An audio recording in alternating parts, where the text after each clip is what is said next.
அவர்களுக்கு அரசாங்கத்திடம் அதே பயம் தொடர்வதைத்தான் நான் பார்த்திருக்கிறேன். நமக்கே வம்புன்னு அவங்க நான் கமிட்டலாகவே இருப்பாங்க. இவருக்கு என்ன தைரியம் தெரியல, துக்ளக்கில் எழுதுகிறார், அதுவும் கவர்மெண்ட் எதிர்த்து எவ்வளோ விஷயங்களை எழுதுகிறார். அந்த துணிவை மெச்சுங்கள். எல்லோருக்கும் வணக்கம். இன்று இங்கே பேச வந்திருக்கின்ற எனது நண்பர்களும் பெரியவர்களும் 3 பேர் முதலில் பேசுவார்கள். கடைசியாக நான் பேச வேண்டியிருக்கும் என்று நினைத்தேன்.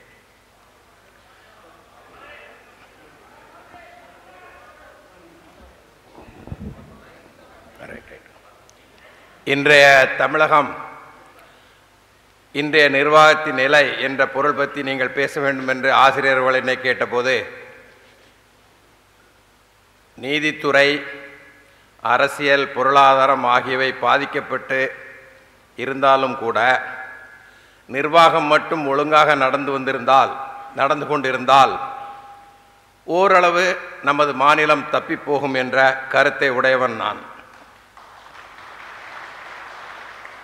அதற்கு உதாரணமாக 1871ஆம் ஆண்டு முதல் 79ஆம் ஆண்டு வரை பிரான்ஸ் நாட்டில் 12 அரசு வந்து மாறி போயிருந்தது. முதல் உலகப் போரில் இருந்து 2ஆம் உலகப் போர் வருகின்ற வரை 6 மாதத்திற்கு ஒரு அரசு என்ற வகையில் அரசியல் பாழ்பட்டு கிடந்தது பிரான்ஸ் நாட்டில். அந்த நேரத்தில் ஆல்பர்ட் கெரார்ட் என்ற ஒரு சரித்திர ஆசிரியர் ஒன்று எழுதினார். இவ்வளவு நடந்தும் பிரான்ஸ் நாடு அழிந்து போகாமல் இருப்பதற்கு ஒரே காரணம், அங்கே நிர்வாகம் நிலையாக நடந்தது. அரசு அதிகாரிகள் அவர்கள் அலுவலகத்துக்கு சென்று அன்றாட தேவைகளை மட்டும் கவனித்து வந்தாலே ஒரு நாடு நன்றாக இருக்கும் என்பதற்கு நிறைய உதாரணங்களை சொல்ல முடியும். ஆனால் மிக மன வருத்தத்துடன் 37 ஆண்டுகள் அரசில் பணிபுரிந்த என்னால் ஒன்றை சொல்ல முடியும்.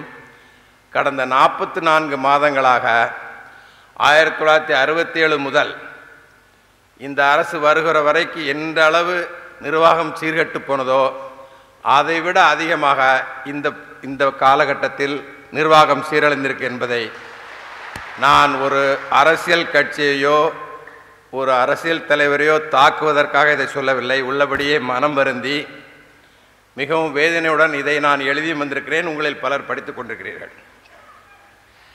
அரசு நிர்வாகம் ஒழுங்காக இல்லை என்பதை சொல்வதற்கு அடிப்படையாக மக்கள் நேரடியாக தொடர்புடைய 2 துறைகளை மட்டும் எடுத்து உங்களுக்கெல்லாம் புரிகின்ற மாதிரி நீங்கள் தினமும் அனுபவிக்கின்ற விஷயங்களை நான் சொல்ல இருக்கின்றேன்.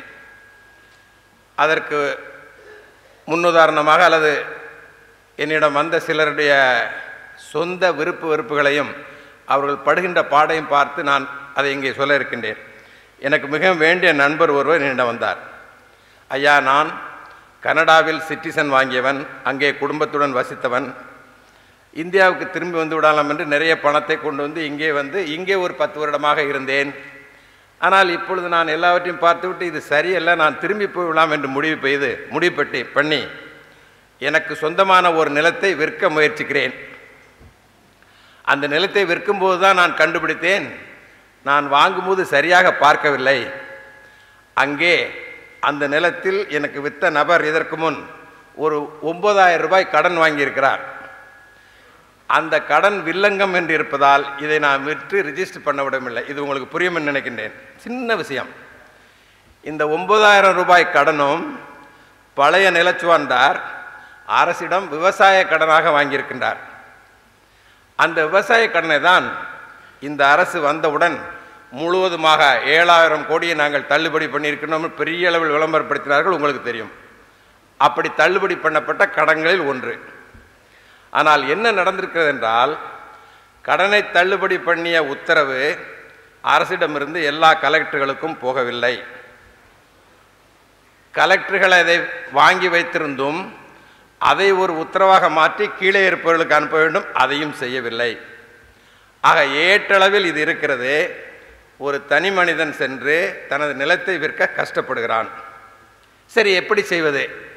நான் அந்த 9,000 ரூபாயும் அதற்குள்ள வட்டி தொகையும் சேர்த்து 55,000 ரூபாய் கட்ட தயாராக இருக்கிறேன். எனக்கு ரெஜிஸ்ட்ரேஷன் பண்ணி கொடுங்கள் என்று கேட்கிறார். அதெல்லாம் எனக்கு தெரியாது. ஆனால் இதே ஆசாமி ஒரு 50,000 ரூபாய் கையூட்டு கொடுத்திருந்தால் அதை சொல்லாமலேயே ரெஜிஸ்டர் பண்ணி விடுவார்கள். அடுத்து ஒருவர் தனது தந்தை ஸ்கூட்டரில் செல்லும்போது ஆக்சிடென்டில் இறக்கிறார். இவருக்கு ஒரு டெத் சர்டிபிகேட் வேண்டும், அவ்வளவுதான். இவர் நடையாய் நடக்கின்றார், அவரால் முடியவில்லை. நான் டெலிஃபோன் செய்து கேட்கின்றேன் அந்த தாசில்தார், இது என்ன நடந்து கொண்டிருக்கிறது சார்? நான் அதை பார்க்கிறேன். அதற்கு பின் இவர் நடக்கிறார். ஒரு வாரம் நடந்து நான் தலையிட்டதனால், நான் அந்த அதிகாரி உயரதிகாரியிடம் பேசியதனால் சர்டிஃபிகேட் கொடுக்கிறார்கள். இது ஒரு 20 முறை நான் ஃபோன் செய்திருப்பேன். அடுத்து வந்து சொல்கிறார், ஐயா அதில் பேர் கிருஷ்ணமூர்த்தி என்பதற்கு பேரில் கிருஷ்ணசாமி என்று எழுதிவிட்டார்கள். நான் இதை உதாரணமாக சொல்கிறேன். இது மாதிரி என்னால் ஒரு 50 உதாரணங்கள் உங்களிடம் சொல்ல முடியும். என்ன நடக்கிறது அரசு அலுவலகங்கள் என்றால், யாருமே வேலை செய்ய வேண்டியதில்லை, அதிகமான சம்பளம். நான் அரசு ஊழியர்களை எதிர்த்தும் இதை நான் சொல்லவில்லை. இன்றைக்கு இருக்கின்ற அரசு ஓட்டு வங்கி உருவாக்குகின்ற காரணத்தை முன்வைத்து அதிகமாக சம்பளத்தை கொடுத்து விட்டார்கள். அதிக சம்பளத்தை கொடுத்தது மட்டுமல்லாமல் அலுவலகங்களில் வேலை செய்வதை கண்டிப்புடன் பார்த்து அதை நடவடிக்கை எடுக்க வேண்டிய உயரதிகாரிகள் அதை செய்வதை நிறுத்தி கொஞ்ச காலம் ஆகிவிட்டது. நாங்களெல்லாம் வேலை செய்கின்ற காலத்தில் எங்களுக்கெல்லாம் இந்த இப்பொழுது உள்ளது போல் பெரிய கார்கள், பளபள என்ற கார்கள்லாம் அப்பொழுது கிடையாது. ஜீப்பில் வந்து நான் விழுப்புரத்திலிருந்து உளுந்தூர்பேட்டைக்கு போகும்போது திடீரென்று ஒரு இடத்தில் இடது பக்கம் திருப்புங்கள், அந்த அலுவலகத்துக்கு போங்கள் என்பேன். அந்த அலுவலகத்தில் போய் அங்கே எப்படி வேலை நடக்கும் என்று பார்ப்பேன். சரியாக வேலை நடக்கவில்லை என்றால் அந்த அதிகாரியை அந்த இடத்துல சஸ்பெண்ட் பண்ணுவேன். இதெல்லாம் அந்த காலம் நடந்தோம் நாங்கள். அதற்கு பின்னால் நீங்கள் இதை நான் விவரமாக துக்ளக்கில் கூட எழுதியிருக்கிறேன். நீங்கள் ஒரு மனுவை கொடுத்தால் அதை என்ன செய்ய வேண்டும் என்று ஆங்கிலேயர் காலத்திலிருந்தே DOM டிஸ்ட்ரிக்ட் ஆஃபீஸ் மேனுவல் என்று வெகு தெளிவாக எழுதியிருக்கின்றார்கள்.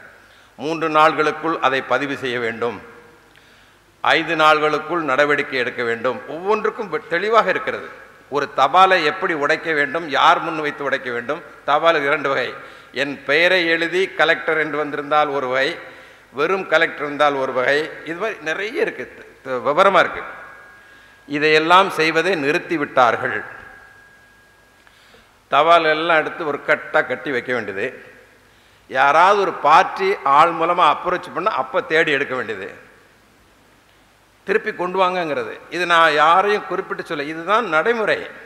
சரி, ஒரு ஏழை விவசாயி, அவருக்கு வந்து ஒரு பட்டா வேணும். அந்த பட்டா இருந்தால் தான் உரம் கிடைக்கும், பட்டா இருந்தால் தான் லோன் வாங்க முடியும். அதை பற்றிலாம் யாருக்கும் கவலையே கிடையாது. எல்லாமே நீங்கள் போனீங்கன்னா ஒவ்வொரு ஆஃபீஸிலும் ஒரு புரோக்கர் இருக்கிறான். நிதர்சனமான உண்மை. மிக்க மன வருத்தத்துடன் நாம் எல்லோரும் சொல்கிறோம், RTO ஆஃபீஸ் போங்க, RDO ஆஃபீஸ் போங்க, தாலுக்கா ஆஃபீஸ் போங்க. இது மாதிரி நிலைமை வந்தாகிவிட்டது. இதை பற்றி சிந்திப்பதே இல்லை. மிகவும் வருத்தமான விஷயம் என்னவென்றால், நாங்களெல்லாம் கவர்மெண்ட்டில் வேலை செய்யும்போது திடீர்னு ஒரு விஷயம், உதாரணம் நீங்கள்லாம் பேச சொன்ன அந்த விஷயத்தை எடுத்துக்குவோம். திடீர்னு பார்க்குறோம், ஒரு சப் இன்ஸ்பெக்டர் அப்படி கால் துண்டிச்சு கிடக்குது, குண்டு வெடிக்குது. இதெல்லாம் பேசுகிறோம். அது ஒரு பக்கம் இருக்கும். நாங்களாக இருந்தால் அந்த காலத்தில் என்ன நடந்திருக்குன்னா, உடனே வந்து மேலதிகாரி, இது என்ன நடக்குதுப்பா, ஒருத்தன் வந்து ஒரு கணவன் மனைவி தான் உறவோடு இருக்க முடியவில்லை, கணவன் போய் டைவர்ஸ் பண்ணுறாங்கிறது ஆல்மோஸ்ட் எவ்ரி சிட்டியில் ஒரு 50 கேஸ் 60 கேஸ் நடந்துகிட்டு இருக்கிற விஷயத்தில் அவனை கொலை செய்யணும்னு ஒருத்தங்க சொல்கிறாங்க. இவங்க ஸ்கீம் போடுறாங்க. அதெல்லாம் படித்து பார்த்தீங்கன்னா டீட்டெயில்டாக. உடனே இந்த கவர்மெண்ட் என்ன பண்ணணும், ஒரு மீட்டிங் போடணும். What is happening in southern districts, social development என்னாச்சு, கிரைம் ப்ரிவென்ஷன் என்னாச்சு, purchase of arms and ammunition என்னாச்சு, இதெல்லாம் நின்று போச்சு. நாங்கள்லாம் ஒர்க் பண்ணும்போது அதெல்லாம் இருந்தது. ப்ரிவென்டிவ் மெஷர்ஸ்லாம் ரொம்ப தெளிவாக இருக்கும். நான் கூட இடையில எழுதியிருந்தேன், பார்த்துருப்பீங்க. ஈவினிங் வந்து ஒரு 6:30 மணிக்கு போய் ஒரு வேலையை முடிச்சுட்டு பீச் ரோடில் வந்து எங்கள் வீட்டுக்கு நான் வர்ற வரைக்கும் மொத்த டிஸ்டன்ஸில் நம்ம பார்த்தது 2 போலீஸ்காரங்க தான் பார்த்தேன். ஆனால் நீங்கள் விவரம் தெரிஞ்சவர்கள் இங்கே இருப்பீர்கள், நிறைய பேர் அரசில் வேலை செஞ்சவங்க கூட அல்லது போலீஸ் அதிகாரிகள் இருக்கிறாங்க.